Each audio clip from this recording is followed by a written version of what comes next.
that a plane has crashed into the World Trade Center. This is as close as we can get to the base of the World Trade Center. You can see the firemen assembled here, the police officers, FBI agents. Unconfirmed reports this morning that a plane has crashed into one of the towers. The World Trade Center, both towers gone, and we are all witnesses to it, and to some degree we are all victims. Our fellow citizens, our way of life, our very freedom came under attack in a series of deliberate and deadly terrorist acts.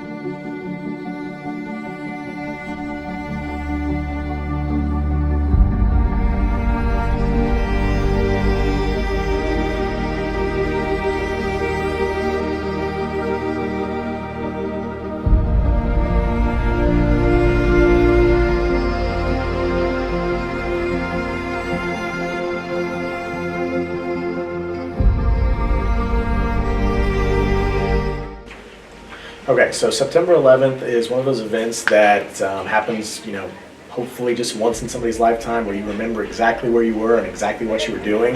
I happen to be here in the building taking an English test in room 154 from Mrs. Moster over a book called The Giver. I didn't actually find out about what had happened until the end of first block, which was close to 10 o'clock, a little bit 9:45, 9:50 in the morning. So by the time I found out what had happened, both towers had already been hit, but the rest of the day here at RCHS was spent watching the news and watching the rest of the events of the day unfold. The towers collapsing, finding out more information about Al-Qaeda, who I'd never heard of, hearing the name Osama bin Laden, who I'd never heard of, and wondering what was going on, and all of the confusion and the chaos and the tragedy that really was, the terrorist attacks on 9/11. There was a lot of uncertainty and a lot of fear. I remember not knowing if this was just the beginning. Is this the first attack of multiple attacks? Are other major cities in danger? I remember it was a frightening time.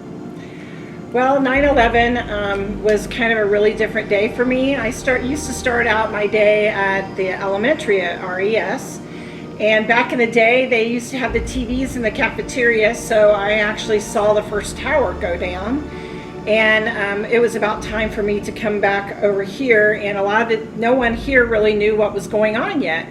So I immediately came in and told the people in the media department to turn on their TVs, that something terrible was happening. And so about the time we turned on the TVs, within about another 5-10 minutes, Tower 2 went down. But I don't think a lot of us really felt what was going on until later in the afternoon and started realizing the depth of everything. And I decided on that day that I would never let my kids go to school without telling them I loved them, because everybody's life changed that day. My experience, I had a guest speaker who came in that day, and she said, "Hey, we're under attack." I had no idea what that meant at the time, but we turned on the television set and saw those horrific images. I just remember at the time the utter chaos, the dismay, the confusion, didn't know what was going on, the nausea from seeing the mass carnage. Just knew this cruel act of barbarity and how many people died at one fell swoop with these attacks.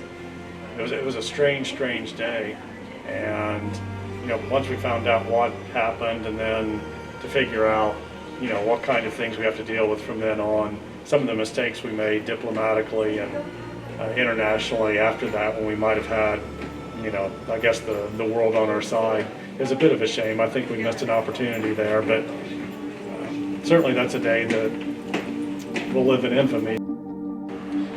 Well, on September 11th of 2001, I was teaching at a place called Fountain Central High School, which is over on the western side of the state, and a lot of things I remember greatly from that day. Number one, a month to the day before, on August 11th of 2001, my wife was standing on top of the World Trade Center, and she was on vacation with her family, and had it happened a month earlier, it would have been very disastrous for me. Also, where I was teaching at the time was near the big stockpile of VX gas that was being stored since the end of World War II. And I remember that as the events went on, that the Air Force was flying cover over those stockpiles of VX gas. So you saw fighter jets constantly flying a figure-8 pattern around us. How did it change? Well, I mean, everything has really changed since then. You can't get on planes without going through a half-hour search, and I think just in general, people feel less confident in their surroundings since 9/11. And obviously today, the impacts are still being felt. We still have troops stationed in places that we fought. Obviously, Afghanistan, we took troops out, but there's still some remnants in Iraq and whatnot. So it's been a long process. 20 years seems like it was just yesterday, but it definitely has impacts and will for a long time yet.